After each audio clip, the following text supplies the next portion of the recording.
Embora seja em si amplamente publicado e lido, o Bhagavad Gita aparece originalmente como um episódio do Mahabharata, o épico sânscrito que narra a história do mundo antigo.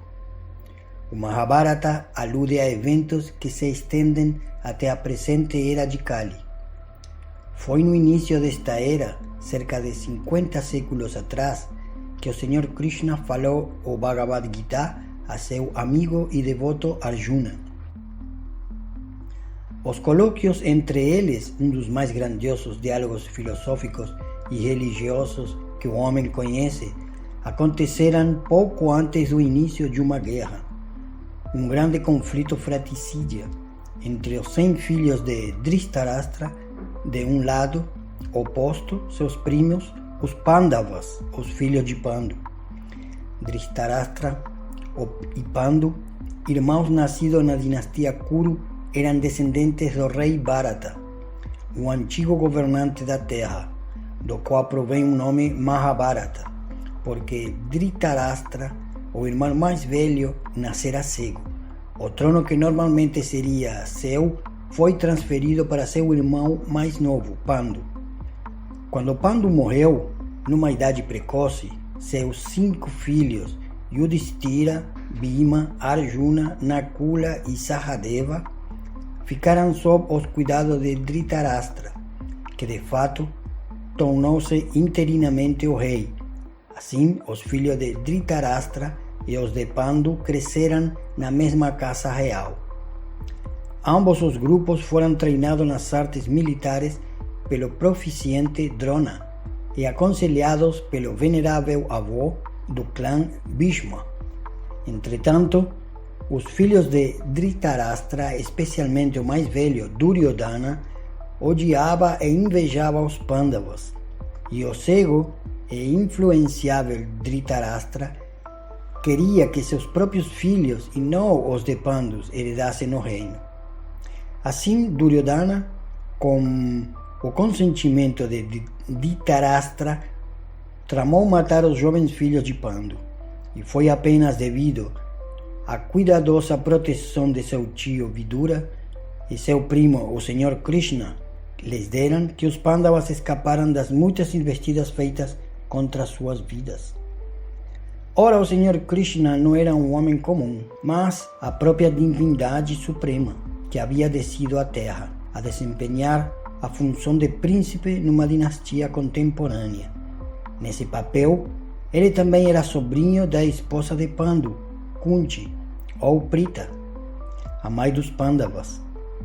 Assim, quer como parente, quer como o eterno defensor da religião, Krishna favorecia e protegia os virtuosos filhos de Pandu.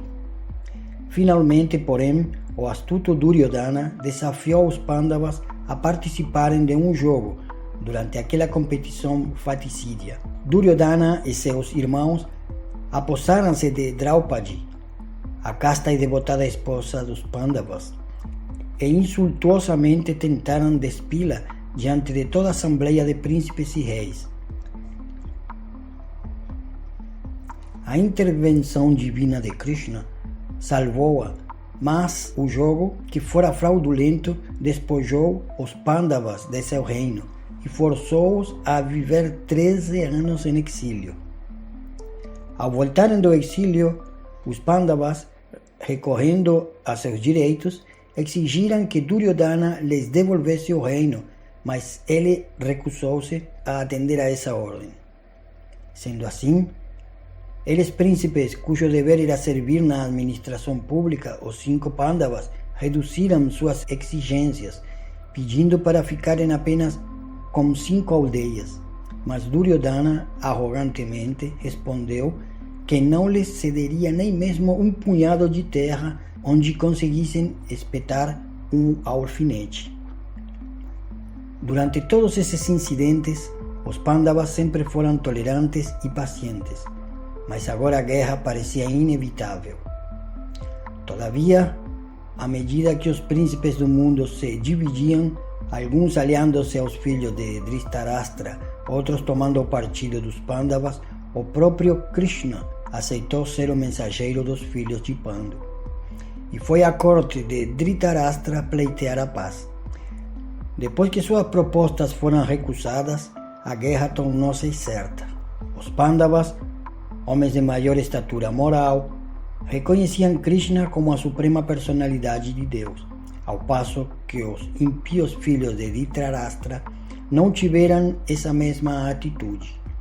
No entanto, Krishna estipulou que sua participação na guerra seria conforme o desejo dos antagonistas.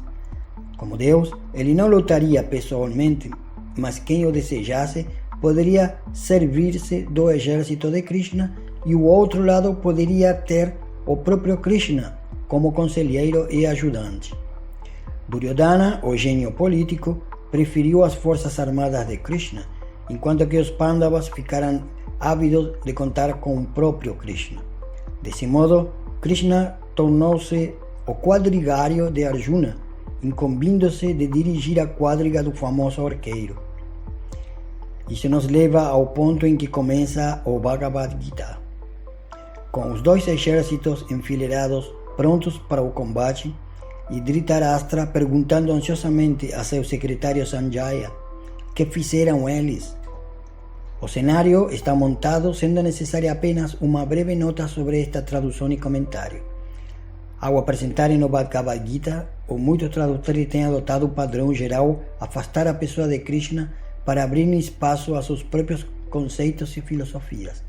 A história do Mahabharata é tida como mitologia fantasiosa e Krishna vira um artifício poético, permitindo então serem apresentadas as ideias de algum gênio anônimo, ou, uma melhor das hipóteses, ele se torna uma pessoa histórica, sem nenhuma influência. Mas no que se refere àquilo que o próprio Gita transmite, a pessoa Krishna é a meta e a substância do Bhagavad Gita. Esta tradução, portanto, e o comentário que a acompanha propõem-se a encaminhar o leitor a Krishna e não a afastá-lo dele. Nesse respeito, o Bhagavad Gita, como ele é bastante singular. Também singular é o fato de que, com isto, o Bhagavad Gita torna-se bem coerente e compreensível. Como Krishna é o orador do Gita, e sua meta última também está, é necessariamente uma tradução que apresenta a verdadeira essência desta grande escritura.